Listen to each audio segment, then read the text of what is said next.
ఈరోజు క్రైస్తవుని ఆత్మీయ జీవితం ఏ విధంగా ఉండాలో తెలుసుకుందాం. ఇది కేవలం భక్తి జీవితం, ప్రార్థన జీవితమో కాదు. ఇది దేవుని స్వరూపంలో నడిచే జీవితం, ఆత్మీయ జీవితం. విశ్వాసులందరూ మేము విశ్వాసంలో ఉన్నామని అనుకుంటాం. కానీ దేవుడు కోరుకునేది కేవలం విశ్వాసమే కాదు, ఆత్మీయ జీవితం కూడా.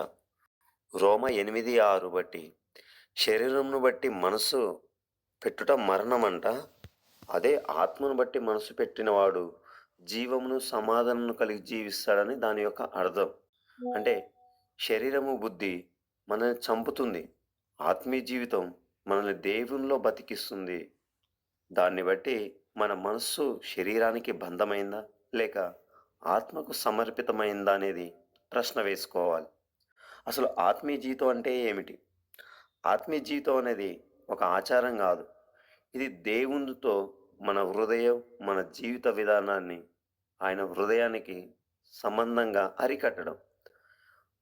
యోహాను 4:24 చూస్తే, దేవుడు ఆత్మ గనుక, అంటే ఆయనతో జీవించాలంటే మనం కూడా ఆత్మ అయిన మనుష్యులుగా మారాలి.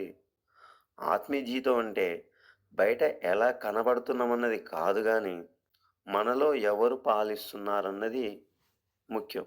అంటే మనలో ఎవరు ఉన్నారు? ఎవరి ఆలోచనల చేత నడిపింపబడుతున్నాం? మన ఆలోచనలు, మాట, క్రియలు దేవుని ఆత్మ నడిపిస్తేనే అదే నిజమైన క్రైస్తవ ఆత్మ ఆత్మీయ జీవితం.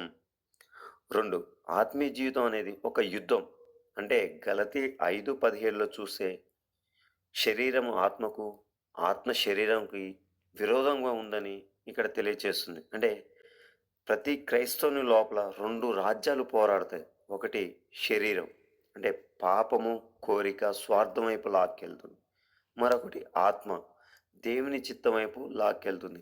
అంటే మన నిర్ణయాలు ఏ రాజ్యానికి మద్దతిస్తాయో మన ఆత్మీయ స్థాయి అదే నిర్ణయిస్తుందన్నమాట.